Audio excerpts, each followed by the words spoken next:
नमस्कार, आप देख रहे हैं लोकोत्तर न्यूज और मैं हूं आपके साथ हर्षिता मिश्रा। आइए करते हैं खबरों की शुरुआत। दतिया स्थित रतनगढ़ माता मंदिर पर दौज मेले में 17 लाख से अधिक श्रद्धालुओं ने दर्शन किए। कोरोना गाइडलाइंस के चलते जिला प्रशासन ने दौज मेले पर प्रतिबंध लगाया था। प्रतिबंध के बाद भी रतनगढ़ पर लाखों श्रद्धालु पहुंचे, जिसके चलते पूरा प्रशासन असहाय दिखा।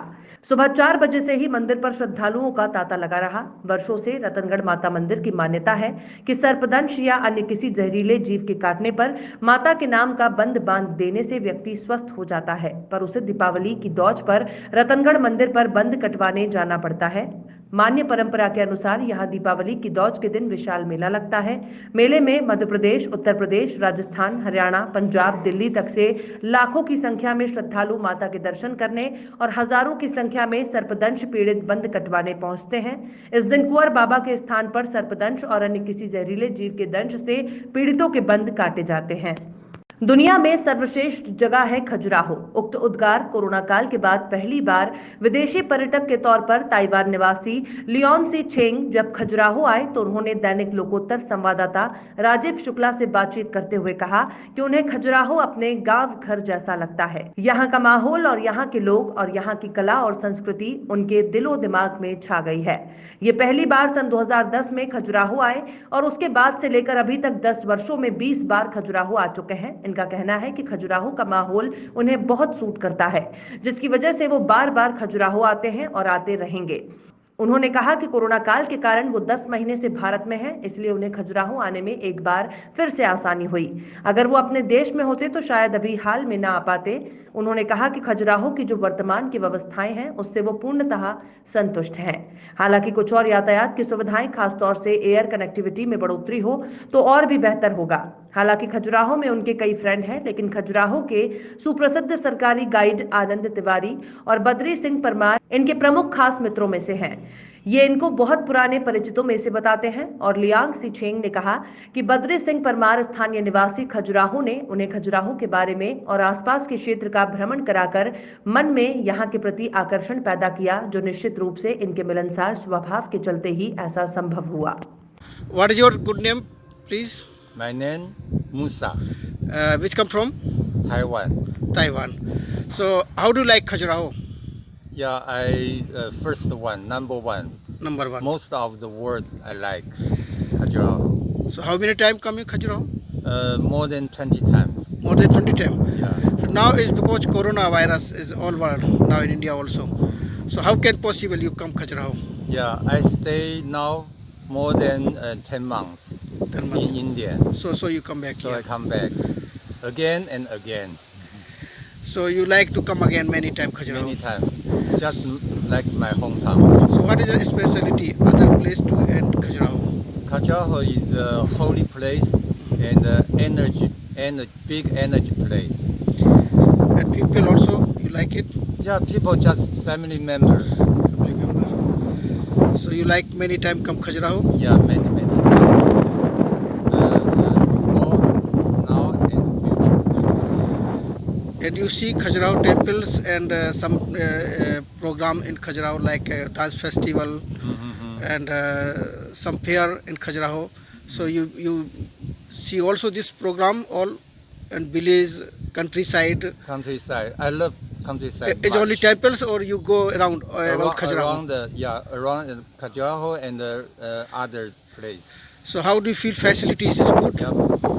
Come river. I like How do you feel facilities in Khajuraho? Facilities. Hospital. Vegetable. Hospitality. Hospital. Hospitality, the hotels, accommodation. Oh yeah. Road. Yeah, road. Transport. More better and better now. More and better. More better. So you not feel some flights Khajuraho more some flights you not feel some coming more flights here. Flight maybe 3 times by flight. So this time no any flight. This time no any flight. This time by car. Yeah. This time by car from the Khajuraho, Ocha and from the Agra, Ocha and Khajuraho by car by car. and come by flight also. Come by flight is before. So my question, you feel some more flights need to Khajuraho In future. in future? In future, yeah. Here will better and better. Madhya Pradesh में लगातार सामने आ रहे love जिहाद के मामलों को लेकर BJP सरकार पहले ही साफ कर चुकी थी कि लव जिहाद को लेकर एक कानून बनाया जाएगा।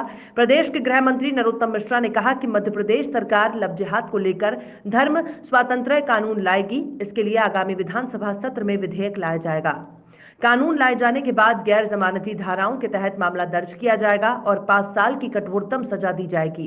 प्रदेश के गृह मंत्री नरोत्तम मिश्रा ने लव जिहाद कानून को लेकर कहा कि इसके तहत गैर जमानती धाराओं में केस दर्ज किया जाएगा और 5 साल तक की कठोरतम सजा का प्रावधान रहेगा। वहीं उन्होंने कहा कि लव जिहाद जैसे मामलों में सहयोग करने वालों को भी मुख्य आरोपी बनाया जाएगा और उन्हें अपराधी मानते हुए मुख्य आरोपी की तरह ही सजा होगी।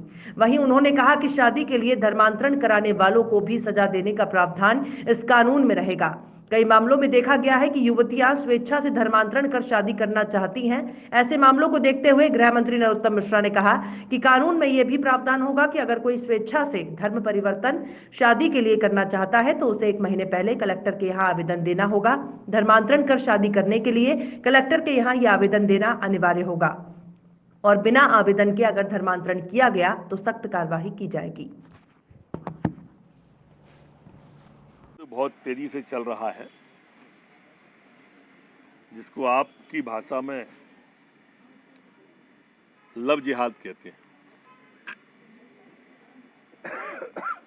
ये हमारा धर्म स्वातंत्र मध्य प्रदेश धर्म स्वातंत्र विधेयक अब 2020 की हम तैयारी कर रहे हैं विधानसभा में लाने की, और इसमें हम तय कर रहे हैं कि जो प्रलोभन और बहकावा, फ्रॉड, बलपूर्वक शादी और धर्मांतरण कराने पर 5 साल का कठोर कारावास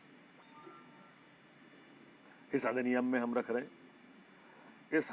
इस अधिनियम में अभी यह भी प्रस्तावित कर रहे हैं, ये परमार्जित होगा, विधानसभा में जाएगा, कि यह अपराध संज्ञेय, कॉग्निजेबल तथा गैर जमानती इसे घोषित करें।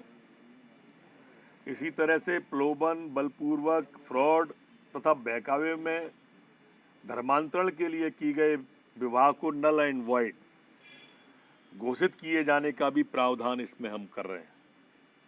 इस अधिनियम में इस अपराध को घटित करने वाले में सहयोग करने वाले व्यक्तियों को भी अपराध घटित करने का मुख्य व्यक्ति की तरह ही आपराधिक सहभागिता माना जाएगा। अधिनियम में कार्रवाई के लिए धर्मांतरण के लिए बाध्य किए गए व्यक्ति अथवा उसके माता पिता, भाई बहन को शिकायत करना आवश्यक होगा। शादी के लिए धर्मांतरण करने वाले व्यक्ति अथवा उसका धर्मांतरण करने वाले धार्मिक व्यक्ति को जिला दंडाधिकारी को 1 माह पहले सूचना दिया जाना आवश्यक होगा। इस अधिनियम को हम अगले सत्र में विधानसभा में ला रहे हैं। और फिलहाल खबरों में इतना ही। और भी खबरों के अपडेट्स के लिए आप देखते रहिए लोकोत्तर न्यूज।